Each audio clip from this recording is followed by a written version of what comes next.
좋아요와 구독, 알림 설정 부탁드려요. 오늘의 사연 지금 바로 시작해 볼게요. 안녕하세요.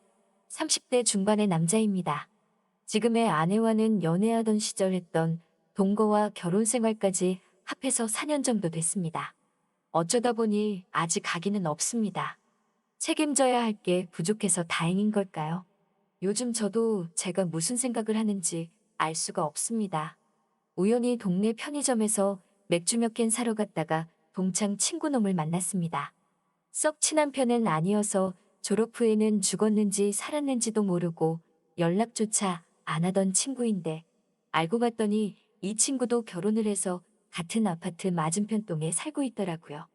요즘 집값도 말이 아니지만 제가 신혼집을 구할 때도 집값 때문에 아주 난리도 아니었습니다. 그러다 보니 서울에서 조금 떨어진 신도시에 신혼집을 구하게 되었는데 그러면서 서울에 자리 잡은 친구들과는 자연스럽게 만나는 일이 뜸해져 버렸습니다. 술 마시는 걸 좋아하는데 친구들도 가정이 생기고 집도 멀어지고 하니 서로 피곤해서 어느 순간부터는 가끔씩이라도 만나는 자리가 사라지게 되었지요. 그런 저에게 이 친구와의 재회는 언제고 술 한잔 마시고 싶을 때 만날 수 있는 소중한 만남이 되었습니다. 퇴근 후에 편의점 앞에서 맥주 한 캔 마시면서 그간 어떻게 지냈는지 안부를 묻고 있었는데 귀가가 늦어지자 친구동 와이프가 걱정이 됐는지 편의점까지 마중을 나오더라고요. 저랑 있는 걸 몰랐는지 집에서 입는 수수한 차림과 화장을 안 한 모습이 부끄러웠는지 저 먼발치서 친구놈을 불러서 데려갔습니다. 그 와중에도 허리를 숙여 인사를 하는 모습이 예의는 있어 보이는 사람이라는 느낌이 들었습니다. 먼발치서 보았을 뿐인데도 친구의 아내의 모습은 강렬했습니다. 나란히 섰을 때 친구와 키도 비슷해 보였고 대충 차려입은 모습도 몸매가 좋다 보니 옷이 살아 보였습니다. 마치 모델 같은 모습이었습니다. 위에 걸친 외투 아래로 보이는 펑퍼짐한 하체가 걸을 때마다 좌우로 실룩이는 뒷모습이 사라질 때까지 친구 부부를 바라보고 있었습니다. 저의 아내도 스타일이 좋은 편이긴 한데 아내는 요즘 여자들이 좋아하는 마른 몸매를 가지고 있었습니다. 아내와는 다른 볼륨 있는 뒷모습이 기억에 남았습니다. 어느 날은 친구놈의 초대를 받아 친구 집에서 술을 한잔 했습니다. 거하게 차려진 상차림보다 놀라웠던 건 가까이서 처음 본 재수 씨의 미모였습니다. 멀리서 봤을 때랑은 비교도 안 되는 아름다움의 시선을 빼앗겼습니다. 집에서 그렇게 화장을 할 필요까지 있었겠냐는 생각이 들었지만 쌍꺼풀이 진한 커다란 눈과 통통한 입술이 정말 매력적이었습니다. 처음 만난 그날 외투로 가려져 보지 못한 상체는 시선을 빼앗았던 하체보다도 더 대단했습니다. 옷 위로도 가늠할 수 있는 사이즈에 놀랐습니다. 이따금씩 상체를 숙일 때 보일락 말락하는 모습에 저도 모르게 눈이 돌아가더군요. 의외였던 건 친구놈 아내랑 제 와이프가 죽이 잘 맞는다는 것이었어요. 아내보다 2살이나 어렸던 재수 씨는 제 아내를 언니라고 부르며 잘 따르더라고요. 덕분에 두 집안은 서로 친해져서 주기적으로 부부끼리 만나 안 가본 동네 식당도 다니면서 즐거운 시간을 보냈습니다. 마음 놓고 술을 마실 수 있는 자리가 생겨서 너무 좋았습니다. 그날도 부부끼리 정기적으로 만나기로 약속한 날들 중 하루였습니다. 그날은 서울에 있는 처제가 놀러 온 날이었습니다.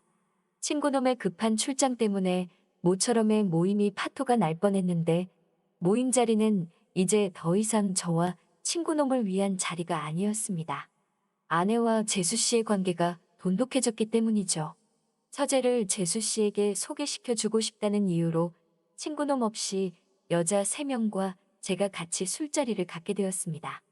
동태조림집에서 모임을 가졌는데 밥을 다 먹어도 여자 3명의 수다는 끝이 날 줄을 모르더라고요. 바닥에 앉아야 되는 좌식 구조의 식당이었는데 여자들 수다 삼매경의 대화에 끼지 못하고 앉아만 있으니 허리가 아파 벽에 기대 앉아 혼자서 남은 음식들을 집어먹으며 소주를 한 잔씩 마시고 있었습니다. 그런 저를 의식했는지 친구놈 와이프는 제 눈치를 힐끗힐끗 보더라고요. 어쩌다가 눈이 마주치기라도 하면 눈웃음을 치며 미소를 지어줬는데 웃음 지을 때 살짝 생기는 보조개가 참 이쁘더라고요. 불편한 저를 거들떠도 안 보는 아내를 보고 있자니 마음이 씁쓸했습니다. 대화에 귀 기울여 보면 재수 씨는 대화를 끝내려고 노력하는 모습이 보이는데 아내는 그런 걸 신경도 안 쓰더군요. 무슨 이야기를 하다가 처제가 제 노래 실력이 좋다는 이야기가 나왔는데 재수 씨가 그 기회를 틈타 노래방으로 2차를 가자고 대화를 이끌어 나가 겨우 탈출할 수 있었습니다. 그런 작은 배려심에 마음이 따뜻해지더라고요. 노래방에 가서 맥주 큰 거와 소주 몇 병을 시켜놓고 시작했습니다. 처제까지 합세한 세 여자의 대화는 멈출 줄을 몰랐고 노래방에서도 노래는 안 부르고 수다 삼매경이 다시 시작되었습니다. 대화에 낄 틈을 주질 않는 세 여자를 보고 있자니 갑자기 출장을 간 친구놈이 보고 싶어지는 순간이었습니다. 제 아내는 기분이 너무 좋았는지 원래도 술을 잘 못하는데 소맥으로 술을 연거푸 마시다가 노래방에서 뻗어버리더라고요. 대화의 주체였던 아내가 뻗어버리니 처제도 막상 처음 만난 재수 씨와 대화를 나누는 게 어색해 보이더라고요. 얼어붙은 분위기를 달궈 보려고 제가 마이크를 잡고 노래를 한 곡 불렀습니다. 노래하는 동안은 두 사람도 제가 노래하는 모습을 보면서 박자에 맞춰 박수를 치고 있더군요. 흘끗 재수 씨를 봤는데 어두운 방 안에서 노래방 화면에 반사되는 빛 때문인지 그 커다란 눈망울이 반짝반짝 빛나는 것 같았습니다. 노래가 끝나도 어색한 분위기는 좀처럼 나아지지 않았습니다. 처제가 언니가 걱정된다며 술 취한 아내를 집에다 데려다 주고 다시 온다고 자리를 비웠습니다. 그냥 이쯤에서 집에 가자고 했는데 아직 술이 많이 남았으니까 아깝지 않느냐며 금방 오겠다고 하고 처제는 노래방을 나갔습니다. 넷이서 있던 자리가 셋이 되고 셋이서 둘이 됐는데 막상 둘만 남으니 오늘 자리 중에서 제일 어색한 시간이 펼쳐졌습니다. 재수 씨도 어색했는지 그냥 따라 놓은 잠만 들었다 놨다 어찌할 줄 몰라 하더라고요. 그렇게 반주기에서 흘러나오는 예약된 노래들을 배경음악 삼아 서로 멀뚱히 술만 마시고 있었는데 재수 씨가 먼저 입을 열었습니다. 이 노래 제가 정말 좋아하는 건데. 반주기에서는 우리가 20대 초반이던 시절 유행하던 발라드 노래가 나오고 있었습니다. 노래에는 자신이 있었기 때문에 뭐라도 해야겠다는 마음에 마이크를 들었죠. 한참 노래를 부르다가 재수 씨를 흘기 쳐다봤는데 양손을 모은 채로 반짝이는 눈으로 저를 바라보고 있었습니다. 두 눈을 크게 뜨고 눈 한 번 깜빡이지 않으며 제가 노래하는 모습을 쳐다보는 재수 씨의 강아지상 얼굴이 앳돼 보여 마치 젊었던 그 시절로 돌아간 듯한 느낌이 들었습니다. 노래가 끝나고 자리에 앉으니 화제가 자연스럽게 그 시절 이야기로 돌아갔습니다. 얼어붙은 분위기가 순식간에 눈 녹듯 풀려버렸고 재수 씨와 대화를 나눠보니 그녀와 저는 참 많은 공통 관심사를 가지고 있는 사람이었습니다. 시간이 가는지도 모른 채 한참을 대화를 나눴습니다. 미리 시켜놓았던 소주의 마지막 잔을 따르고 나니 꽤 시간이 많이 흘렀다는 걸 깨달았습니다. 아내를 데려다 주러 간 처제는 15분 거리인 집을 두고 어디까지 간 건지 돌아오지 않고 감감무소시 기었습니다. 걱정이 돼서 후다닥 짐을 챙겨 이만 가보자고 일어나는데 재수 씨가 갑자기 저를 뒤에서 끌어안았습니다. 어찌나 세게 안았는지 등 뒤로 재수 씨의 몸과 체온이 고스란히 느껴졌습니다. 잠시만 둘이서 조금만 더 있으면 안 되나요?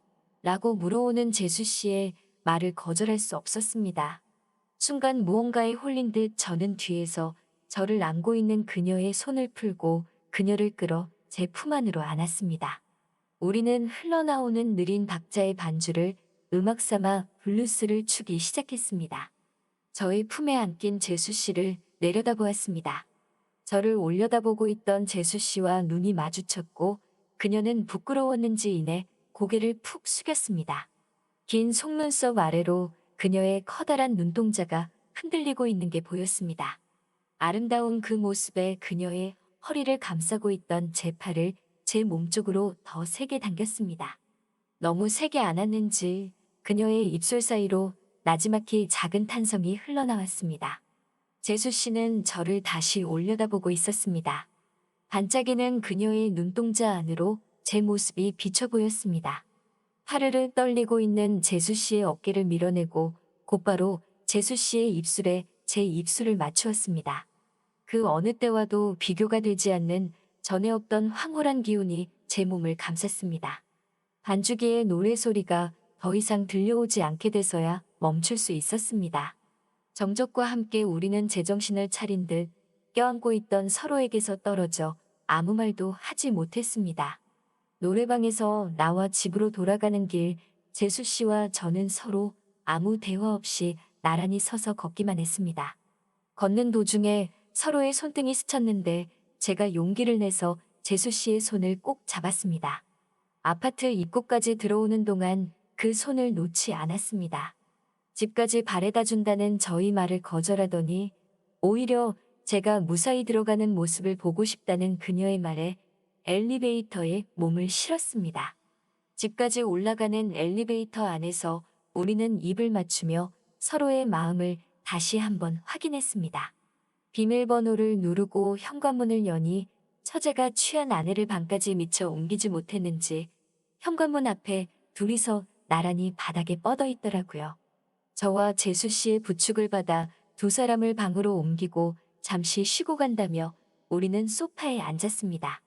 서로 아무 말도 하고 있지 않았지만 우리 둘의 눈은 서로가 무엇을 원하는지 알고 있었습니다. 아침이 밝아올 때까지 아내와 처제가 자고 있는 우리 집안에서 친구의 아내인 재수 씨와 저는 서로의 마음을 강렬하게 표현했습니다. 만약의 상황에 대비해 서로 옷은 계속 입고 있었지만 그 어느 때보다 서로의 체온을 느낄 수 있었습니다. 그 뒤로 몇 번의 모임이 더 있었지만 좀처럼 둘만 보낼 시간이 없었습니다.